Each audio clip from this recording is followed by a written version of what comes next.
According to UCI Health, roughly 1,600 cases of acute liver failure happen in the U.S. as a result of something that is likely in your medicine cabinet right now. An upstate man is now fighting for his life and has a warning he wants you to hear. Our Rashad Williams joins us in studio with his story you'll see only on WYFF News 4. Rashad. Josiah Bean says years of taking over-the-counter meds as a safer option and then drinking on top of that has led him to desperately needing a new liver.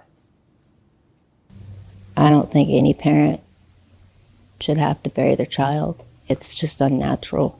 A grim reality Marisa Cantrell hopes to avoid. My 24-year-old son has severe cirrhosis of the liver and is going to be needing a liver transplant. As a mother, you want to fix it.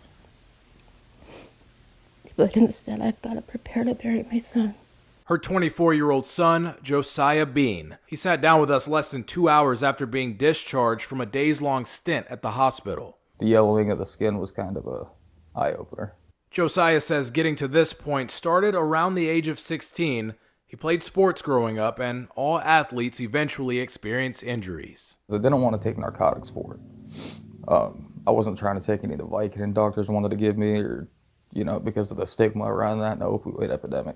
Josiah instead chose over-the-counter acetaminophen through powder and extra-strength pills to cope with the pain. I take 4 to sometimes 6 a day during season, and then pretty much whenever I need. As his tolerance to acetaminophen built, so did his pain and anxiety over the years. Eventually, a work injury added to the problem, and alcohol was thrown into the mix. Even though it says right on the bottle, not to drink in tandem, 21 came around, all of a sudden I'd go to bars. So now I'm going out with the guys on top of taking all the over-the-counter acetaminophen for pain relief. Years of consistent acetaminophen abuse and alcohol use proved to be a toxic cocktail. By 23, he started to have digestive issues, along with some drastic changes. I'm dealing with a lot of fatigue, which in turn comes with a lot of lack of motivation.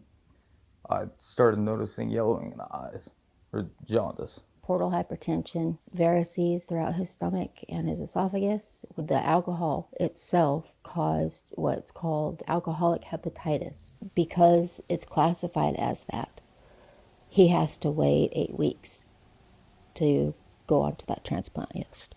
Soon set to start dialysis and time running out, the opportunity to live is one Josiah says he and his family would cherish and use to raise awareness to educate others. So Marisa says it made her wonder as a parent, how many times did I just tell my son to take something over the counter, you'll be fine. She says she was proud that growing up, Josiah wasn't on hard drugs, he wasn't out committing crimes, so really didn't think that this situation would happen. The family has started a GoFundMe for medical expenses, holding on to the hope that someone will be a match for a liver transplant. Sydney?